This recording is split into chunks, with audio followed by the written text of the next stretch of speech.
by voluntary research.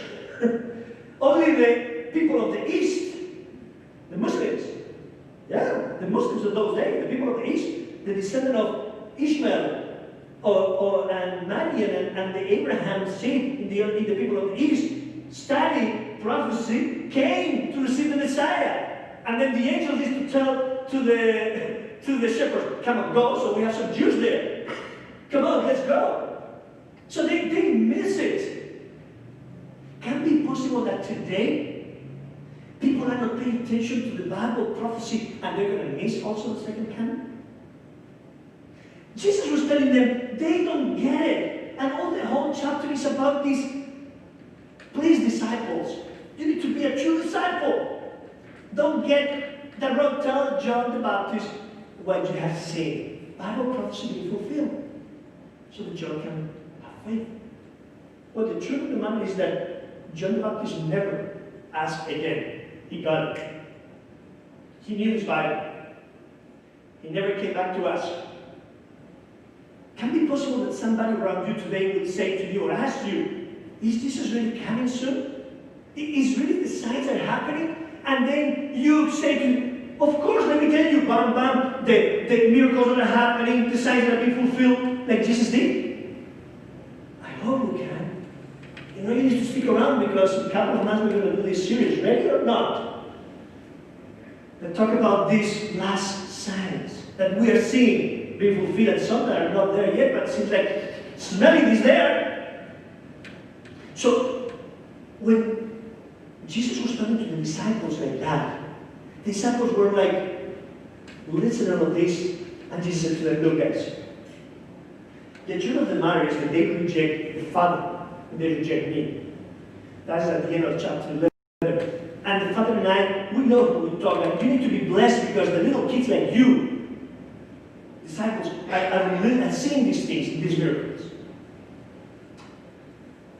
So the truth of the matter is the majority of the people doesn't allow Jesus to be the guide in their life. They maybe read the Bible, they maybe read the Bible prophecy, but they don't make Jesus the guide of their life. You see, Jesus was looking at them and said, they know Bible prophecy. I'm pretty sure that in those days there were YouTube. Many Pharisees were making YouTube channels and sermons about all of that. But one thing is to know about it, and one thing is to let Jesus be the guide of your life. They knew that the Messiah was coming, but they refused to make Jesus the guide of their life. So, by passive decision, they choose some of the guides in their lives. Sometimes their own feelings or their own old disciples' teachings and traditions. My friends, today we're facing a similar reality of that Matthew 11 reality. I watch so many YouTube videos, so many social media proclamations of the last day times that are proclaiming good things. But then they don't make or don't finish the concept with the Jesus proclamation of the Savior of the life and the one to be following. Seems like the second coming of Jesus is just a big event, like Super Bowl, to be part of just for fun. Seems like, okay, it's going to happen, but I know I'm safe, I'm good, I can keep doing whatever I want in my life and go in any direction. And Jesus said, no guys, you don't get it. You need to take my yoke. In Matthew 11, he came to the disciples to this point and said, no guys, you don't get it. You need to make a choice. And you need to take my yoke. And with my yoke, you will get my example, my character. Means that you're going to be in one direction only, and you're going to be looking at me. And my yoke is good because you're not pulling me, I am pulling you. And when I'm pulling you, you're going to see only me, and you're going to get my character. Humble at heart, or low profile. If you go to the Greek, that's also just low profile. Heart. and gentle. So the people can look at you and say, wow, I want to know a little bit more about you. And then they will come and say, well, I don't know about me, but I'm just following that guy. That wonderful guy is called Jesus that gives everything to me and is making my life better. So Jesus said, what you need to do, my friends, is please keep following those YouTubers, Pharisees, that are wrong teachings, or maybe they're good teachings, but they don't get me as their master, as their guide. You need to follow me, you need to put my yoke on you.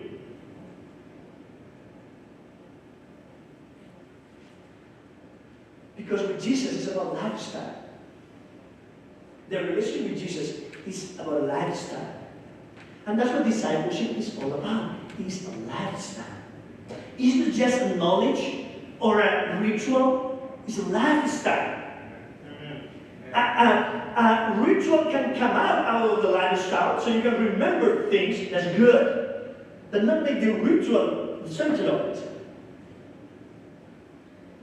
It's when we get that humble heart and that gentleness from Jesus that we need to teach somebody else.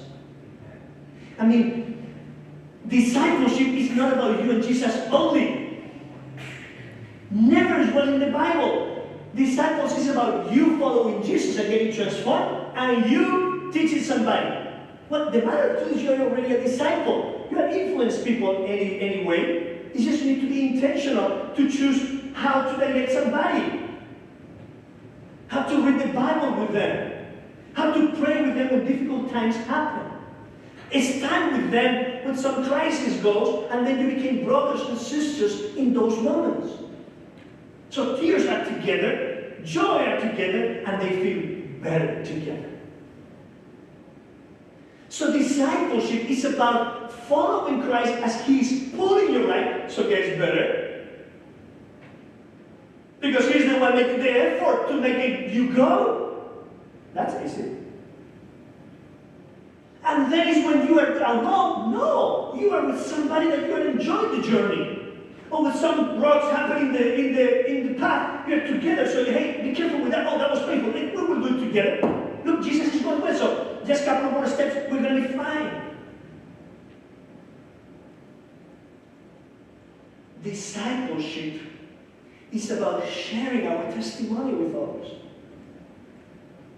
That's why I love that now Perry and Lizzie are going to start these Vespers on Friday night, so that we can start the Sabbath together, just give testimonies. You need to love it one of these days. He just started yesterday, so he just started. But share testimonies is part of the discipleship process. Getting transformed with that gentleness and humble heart. But also share with others in prayer, reading the Bible, sharing the testimony, serve together. That's discipleship. That's the call that Jesus is telling the disciples to live a lifestyle. Are you ready for a visual? Are you ready for a visual? Amen. Okay, Jerry, please. And Russell, come over. Sure. I want you to get the visual very clear. So, Jerry, please, can you come over? Thank you so much. So, you're going to be the easy part, okay? You're going to be the easy part. Amen. I'm going to be that way, so I don't know how you're going to do it, but I'm going to be there. Jerry, please. Okay, this is, and thank you, Jerry, for making this short time, not all this week, Jerry, and he came up with this wonderful thing. This is, what is this, guys? A yoke, but this is not a regular yoke. This is the yoke that Jesus was talking about. Let me explain you why. I know, this doesn't look right, right? You're going to see how useful is this in a minute. But now, you see, this usually goes the other way around. Because the bulls are the ones that pull the heavy thing. You know what I mean? But in the yoke of Jesus, these hooks are in front because it is Jesus who pulled the bulls. You got it? You got it? So, the real yokes, for the ones that know a little bit about this, they're not single. They're always double. Those are the true ones. I see some heads, because you know what I'm talking about. From at home, you know what I'm talking about. So why is it important? Because they always put sorry for the word, I'm sorry for the word there, an old, experienced bull on one side, and a young, inexperienced bull on the other side. Amen. And let me explain you why. Jerry, I'm going to do this first so you don't feel off. Okay. So please, Jerry, you feel comfortable doing that? Okay, I asked you before and he said yes. Thank you, Russell. Your role is very important here. so guys, what happened in a yoke, in a farm, is like the experienced bull that is following the path already for a while. He knows what to do. But the young one, the inexperienced one, is the one that wants to, I want to take that, I want to check that. And it's not working. I cannot go there because I'm in the yoke. And I am following when he decides to go. Because the truth is that we're not seeing yet Jesus in front of us. He knows he's there by faith. And I need to get used to believe that these things is working over there somehow. Because somehow life is easy here. Because somebody's pulling the heavy stuff before us. So my stuff, I can give it to him. And when I have all the desires that wants me to go, oh, look, a little animal I can play with, I try to go, but thank God that I have a disciple here that is stopping me to go in the wrong direction. You got it, guys? You got it, guys? Thank you so much for the visual. Let's remove this. Thank you so much. Thank you so much. You're going to like this. So, when we decide to put the yoke of Jesus, there's only 3 things that we need to do to put the yoke. Is what we said last Sabbath. You need to read the Bible with someone. You need to pray with somebody for someone else. And then you need to serve somebody together. That is the growing. Remember that we talked about it and we would sing for the kids. Read your Bible, pray every day, and you grow, grow, grow. Kids, we don't forget about you. We love you. We want to have something, at least a little bit for you every time. This is what it's all about discipleship. We need to surrender. And when we put our heavy stuff on Jesus, we need to put his yoke on us. And how do you do that? When you read the Bible, pray, and serve others. When you do that, guess what? You're going to put some experienced bull on your side. That happened to me right now. And that is what's going to help me to keep on the path. Why you choose a different yoke in life? Why you're at home and then you feel stressed so much? Because you're choosing the wrong yoke. You're choosing a yoke that the heavy is in the back and then you need to pull it. That's why it's so heavy. That's why life is so heavy. Because you are a disciple of someone and you are discipling someone anyhow in your life. Why you don't choose the right yoke? Why don't you just choose to read the Bible and show those guides and by faith walk? And if you have any questions, ask the other bull around you. That's why church is so important. That's why we want your comments even in the YouTube channel. Because we want to reach out to you and talk to you, pray with you. We want to be bulls together, following our Jesus. That, my friend, is discipleship. That, my friend, is discipleship. Now, I need to mention a couple of examples in the Bible.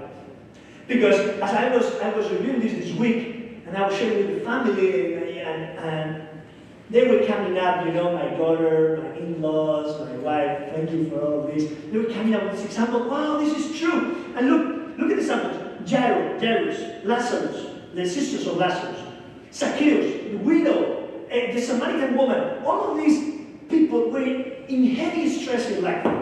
There were moments in their life that were heavily stressful for them.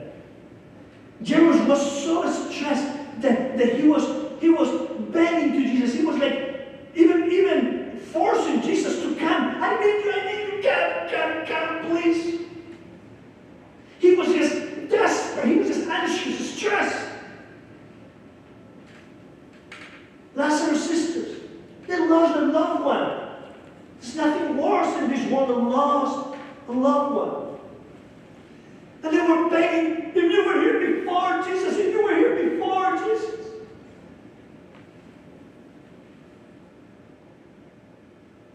Zacchaeus, he was anxious. I need to see Jesus. I will do whatever. He even jumped on a tree that is really and even destroying his richly nice Hugo Boss suit to go over the tree because he doesn't care about anything. He wants to see Jesus. He needed Jesus so much. The Samaritan woman, she was just impressed. She just wanted to be alone. She just wants to be by herself.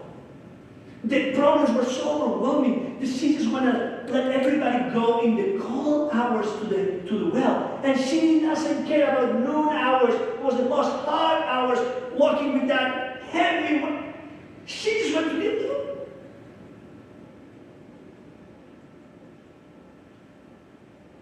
But then they met Jesus. They choose the yoke, the right direction. Some of them, they came to Jesus. Some of them, Jesus came to them. And after Jesus offered the yoke of salvation, after Jesus offered to them the yoke of love, come to me if you're burdened. Come to me, said Jesus. You hear us trust me. Just come to me. And I will make you have the best strategic anapause in history. And I'm going to make you have the best strategic pause in your life. Now, I need to explain that the strategic pause in the case of Jesus is very busy. Don't get me wrong. The strategic pause in Jesus' yoke is really busy, but it's not heavy. It's easy. It's busy, but it's easy. The true rest is busy, but it's easy.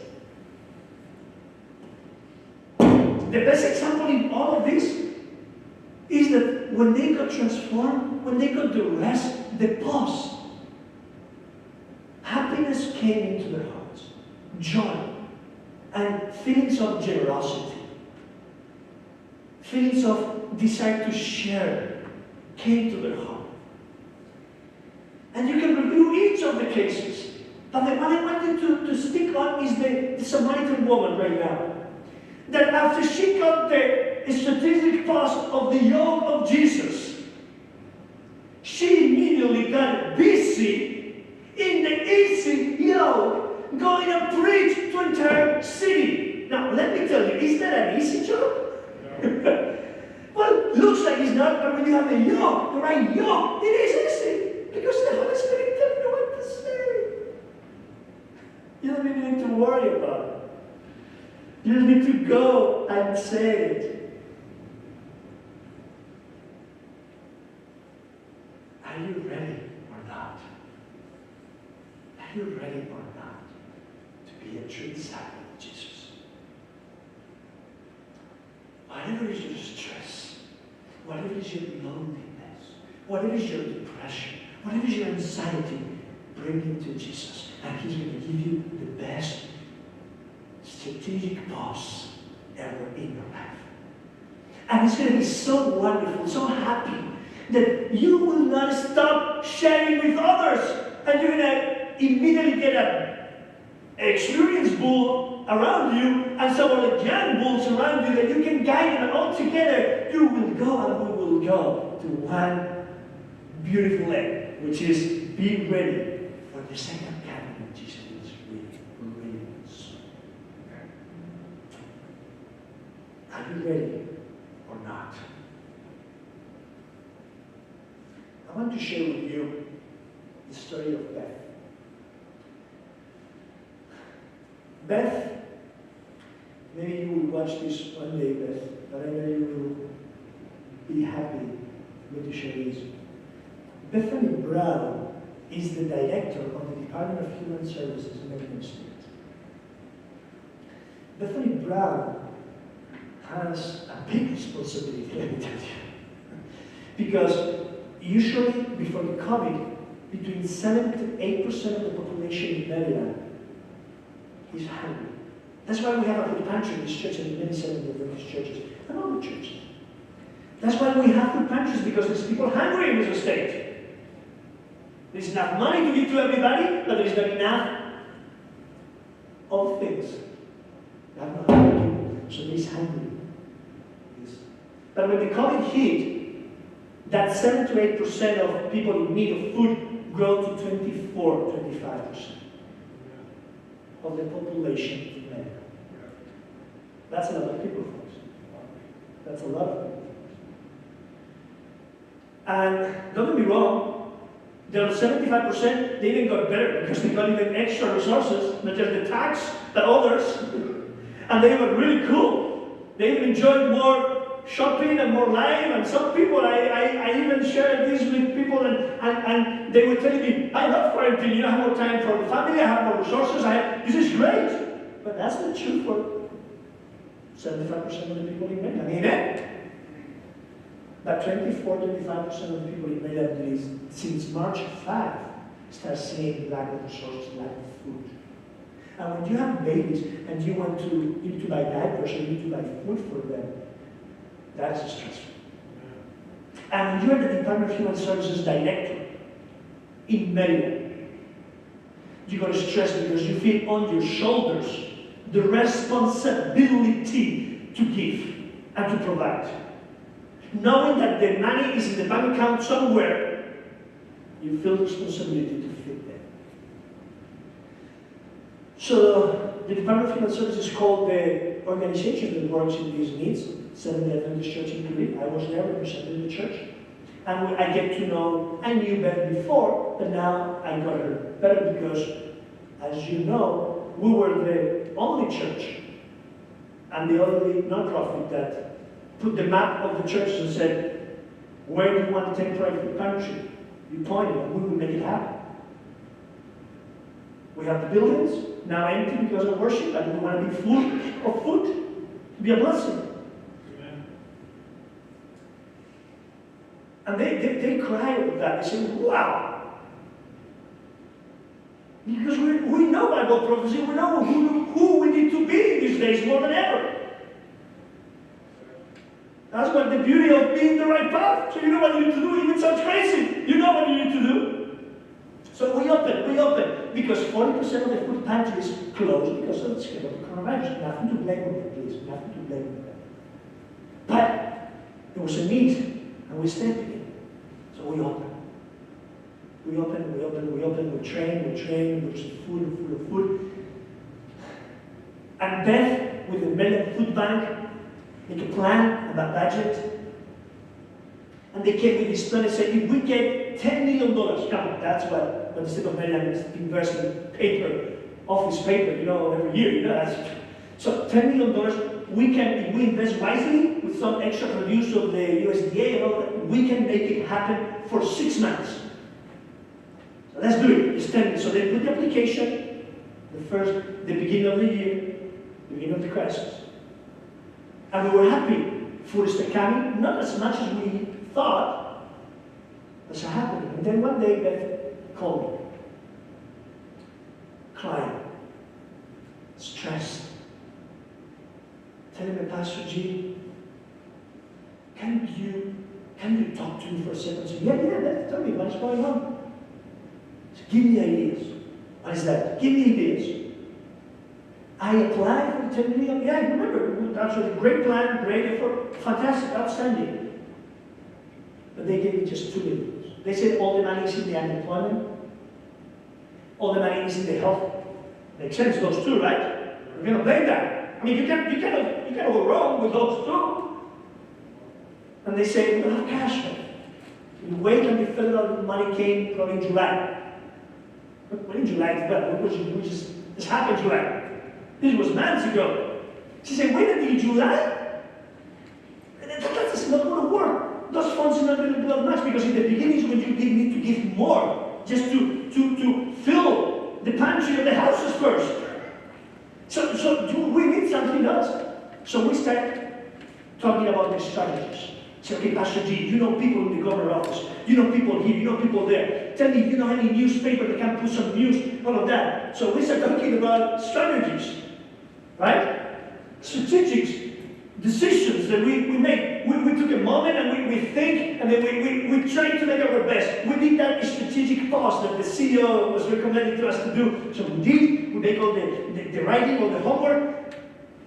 I say, I have done that. I have done that. I reached out this way. I did that. I even asked favors to my friends in the top offices. And everybody told me the same. Stop bothering. There's no cash. Forget it. It's not going to happen. No. Zero. Ciao.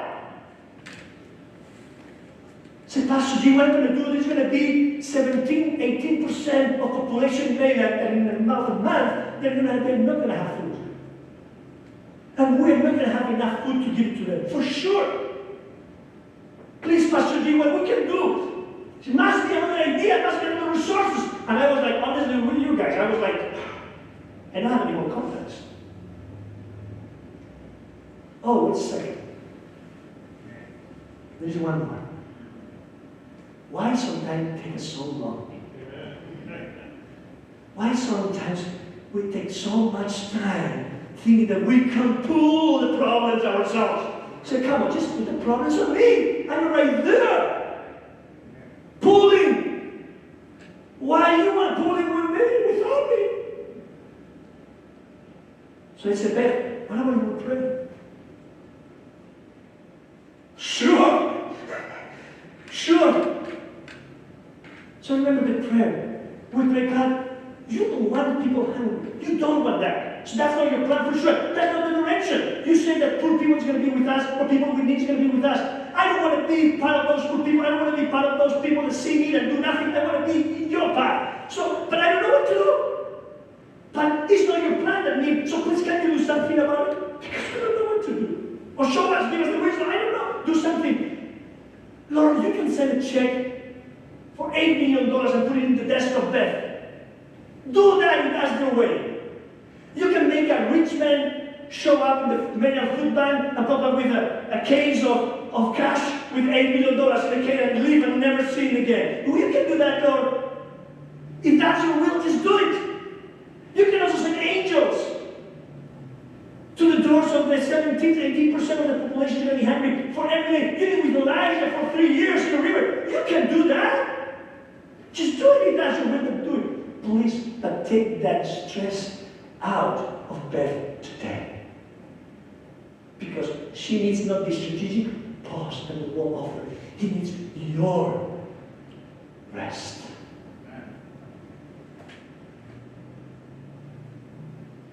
So let's say amen.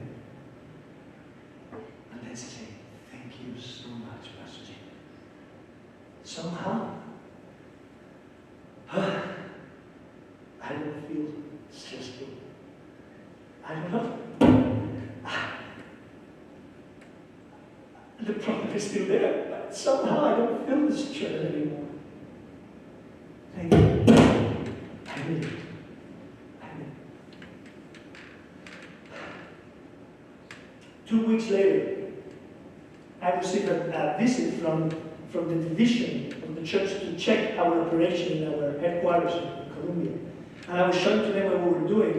And I mentioned to them that the food is going to be an issue, so we did some funds, and they also put some money, the churches put some money. We invest $1.5 million in food distribution from our bank accounts of the church. And we get no money from the government because we don't want that merch, that's biblical. We didn't do that. So all of that was happening. They were visiting, we were excited about it, and I get a phone call from Beth. And this is the kind of calls that you want to take when your partners are with you, especially your bosses, right? Are with you. You want to take those calls because it's the Department of Human Services calling you. So I say, hey guys, if it's another call, I'm going to take it. I need to take this call and put the speaker on it. So put the speaker on it. We were there, and they said, Pastor G, I need to go, but I need to call you very quick. Say, man, it's good to hear your voice, how's everything? Oh, very busy, but I am okay.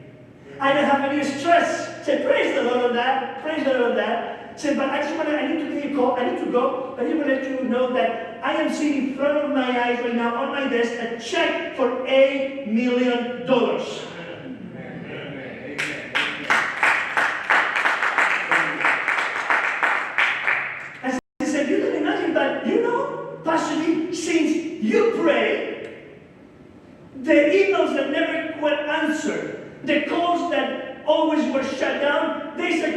back and say, hey, we start thinking that we need to provide that for you, so we're trying to find a way, but we don't know what. So just hold on for a second. Was the day after, they started calling me and emailed me, and they told me, a few days later, I'm going to send the money. And I was just waiting to see the check to tell you, Pastor G, I have the check just in front of me.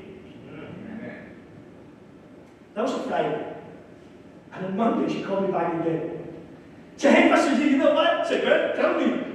I get another $1 million right now. Even. She said, yeah, I know the Bible verse. I know the Bible verse that says that when God gives and opens the heavens, He's going to overflow of blessings in your life. Oh, I know that. And you know what she said? Pastor G, God gave us this money to feed many others. Oh, she said, I know who to call next time I need God to do something. And she said, hold on, man. What about the next time when all of these crazy things happen? I call you and I teach you how to pray. So I can be the experienced bull for once. And then you can learn how to pray yourself. Oh, I like that, Pastor. Let's do that. What is your anxiety, my friend? What is your stress? Do you have an $8 million stress problem? Maybe less. Do you have a problem that need to feed 80% of the population around you? Maybe it's less stress than that. Maybe it's just your household.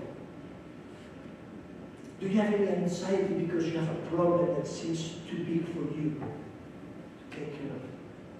Why don't you just pray to Jesus today and start following Him with that yoke, reading the Bible, praying every day, sharing with others, and serving others every day? That, my friend, is discipleship. That, my friend, is the easy job. You know, 2,000 years ago, Jesus took a very heavy yoke in His shoulders. He chose to come, and He prophesied for centuries in the Bible to come and do that. He said, I'm going to take that yoke that is really heavy. I'm going to take it for you. I'm going to come and take it, that heavy yoke, so your yoke will be easy. Whatever is your yoke, Jesus already took it. Why do you keep it? Why do you have it? Give it to the Lord. Follow Him. Be a disciple.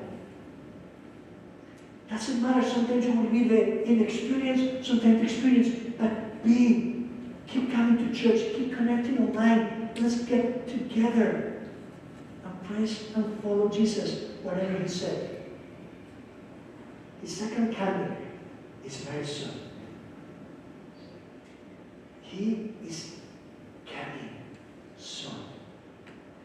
The same Jesus that prophesied about His first coming, and many people miss it. Today, He put all the signs. He said it even in the Gospel of Matthew, and many people have missed it. Are you ready or not?